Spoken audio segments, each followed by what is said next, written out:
नमस्कार, amazing for everything या चॅनलमध्ये आपल्या सर्वांचे स्वागत आहे। तर आषाढ महिन्यात केल्या जाणाऱ्या ह्या गव्हाच्या पिठाच्या कापण्या अगदी मस्त खुसखुशीत अशा ह्या कापण्या तयार होतात। अगदी मस्त खुसखुशीत, न वातड न कडक अशा कापण्या आज आपण बघणार आहोत। चला तर मग रेसिपीला सुरुवात करूया। इथे आपण 1 वाटी गूळ चिरून घेतलाय। हा तर गूळ मऊच आहे। गूळ कापण्यासाठी घेताना कडक नाही घ्यायचा, मऊ गूळ असेल तेवढ्या कापण्या मऊ होतात। इथे आपण पाऊण वाटी एवढं पाणी घेतलेलं आहे। 1 वाटी गुळाला पाऊण वाटी पाणी घ्यायचंय आणि आता हे आपण गरम करून घेणार आहोत। उकळी वगैरे येऊ द्यायची नाही, फक्त गरम करून घ्यायचंय आणि गूळ विरघळवून घ्यायचंय। जास्त कडकही करायचं नाही आणि हे पाणी आपल्याला थंड होऊ द्यायचंय पीठ मळताना। तर हे बघा गूळ विरघळत आलेला आहे। आता आपण याचा गॅस बंद करणार आहोत आणि हे पूर्ण गूळ विरघळून घ्यायचं आणि पाणीही थंड करून घ्यायचंय। हे पाणी थंड होतंय गुळाचं, तोपर्यंत आपण पीठ घेऊया। तर इथे या वाटीने आपल्याला 2.5 वाटी एवढं पीठ घ्यायचंय। ज्या वाटीने आपण गूळ घेतलाय त्याच वाटीने 2.5 वाटी गव्हाचं पीठ घ्यायचंय आणि अर्धी वाटी डाळीचं पीठ घ्यायचंय। डाळीच्या पिठामुळे अगदी खुसखुशीत अशा पुऱ्या होतात। तर हे बघा अर्धी वाटी डाळीचं पीठ घेतलंय, 2.5 वाट्या गव्हाचं पीठ आणि अर्धी वाटी डाळीचं पीठ। मस्त खुसखुशीत अशा छान पुऱ्या होतात, अजिबात वातड वगैरे होत नाहीत। तर इथे आता आपण याच्यामध्ये चवीपुरतं मीठ घालून घेणार आहोत। गोडाचा पदार्थ आहे, थोडंसं मीठ पाहिजेच। तर पीठ हे चाळून वगैरे घेतलेलं नाही, असंच घेतलंय। तर इथे आपण अर्धा चमचा बडीशोप अशी जाडसरच वाटून घेतली आणि ती घालून घेतली आणि 2 चमचे साजूक तूप घेतले आणि ते छान कडकडीत गरम करून घ्यायचे आणि पिठावर घालून घ्यायचे। आता हे तूप पूर्ण पिठाला सगळं चोळून घ्यायचे, म्हणजे छान जेवढं पिठाला तूप लागेल तेवढ्या पुऱ्या छान खुसखुशीत होतात। तर हे बघा तूप गरम आहे, तर सर्व मिक्स करून घ्यायचे पिठामध्ये, पटकन थंड होतं।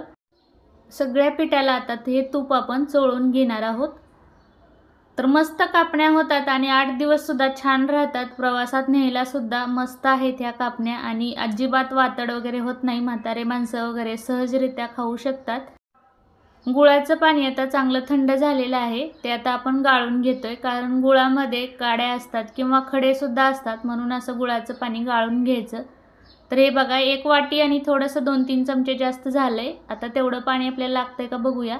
थोडं थोडं हे गुळाचं पाणी घालून पूर्ण हे घट्टसर अशी कणिक मळून घ्यायची। ज्या आपण पुऱ्यांना साध्या पुऱ्यांना पीठ मळतो त्यापेक्षाही असं घट्टसर मळून घ्यायचे, म्हणजे छान खुसखुशीत अशा पुऱ्या तयार होतात।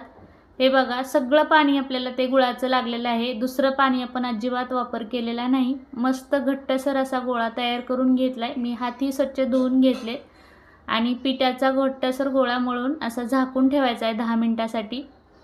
हे बघा 10 मिनिटानंतर आता आपण ह्याच्या कापण्या करून घेणार आहोत। जेवढं पीठ घट्ट मळाल तेवढं खुसखुशीत ही कापण्या होतात आणि तेलगटही अजिबात होत नाही। तर हे बघा 4 इथे उंडे झालेले आहेत। आता आपण याची चपाती लाटून घेऊया। तर अजिबात लाटताना याला पीठ किंवा तेल लावण्याची गरज नाही आणि हे बडीशोप जे आपण वाटून घातलेले आहे याच्यामध्ये ती थोडीशी अशी जाडसरच ठेवायची, मस्त लागते खाताना। अशी दाताखाली बडीशोप आली की मस्त लागते टेस्ट सुद्धा। तर हे आता चपाती आपण लाटून घेतली आणि त्याच्यावर वरतून खसखस लावून घ्यायची। खसखस लावून परत लाटण्याने लाटून घ्यायचे आणि दोन्ही साईडनी खसखस आपल्याला लावून घ्यायची, दिसताना सुद्धा कापण्या छान दिसतात। आता आपण दुसऱ्या साईडनी सुद्धा याला वरतून खसखस लावून घ्यायची। बघा बडीशोप तर दिसतेच आहे, पण आता वरतून खसखस लावून घ्यायची आणि ही बडीशोप मी अशी मुद्दामून जाडसर ठेवली, कारण खाताना छान लागते ही बडीशोप। हे बघा दोन्ही साईडनी खसखस लावून आपण याला लाटून घेतले, म्हणजे छान चिटकून राहते आणि जास्त पातळही करायची नाही आणि जास्त जाडसरही ठेवायची नाही, मीडियम लाटून घ्यायची। म्हणजे पातळ केलं तर कापण्या जास्त कडक होतात आणि वातड सुद्धा होतात मग। तर हे बघा आपण मीडियमच ठेवून घेतली आणि आता ह्याचे कापण्या कट करून घेतोय।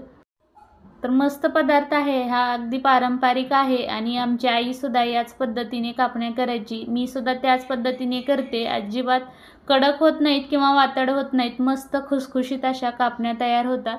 हे बघा आता ह्या कापण्या सगळ्या काढून घ्यायच्या, अजिबात एकमेकांना चिटकत सुद्धा नाही। आता याच पद्धतीने आपण सर्व कापण्या लाटून घेतलेल्या आहेत आणि सर्व आता हे आपण एकदम तळून घेणार आहोत। अशा एकदम लाटून ठेवायच्या आणि मग नंतर तळून घ्यायच्या।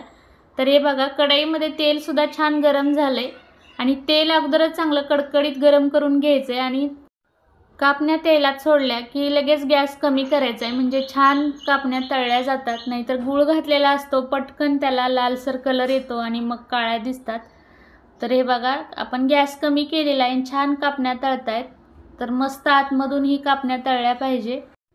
हे बघा, एका साईडनी सुद्धा मस्त तळल्यात. आता दुसऱ्या साईडनी उलटपुलट करून घ्यायचे, तळल्या जातात. तर मस्त कलरही आलेला आहे. हे बघा, कापण्या तयार आहेत. व्हिडिओ जर आवडला असेल तर एक लाईक करा, शेअर करा, कमेंट करा. चॅनलला जर अजून सबस्क्राईब केलं नसेल तर अमेझिंग फॉर एव्हरीथिंग या चॅनलला सबस्क्राईब करा. लवकरच भेटूया एका नवीन व्हिडिओमध्ये. व्हिडिओ बघितल्याबद्दल सर्वांना धन्यवाद. हे बघा, थंड झाल्यानंतर मी तुम्हाला दाखवते. अगदी मस्त खुसखुशीत अशा कापण्या तयार झाल्यात, अगदी मऊसूद अशा.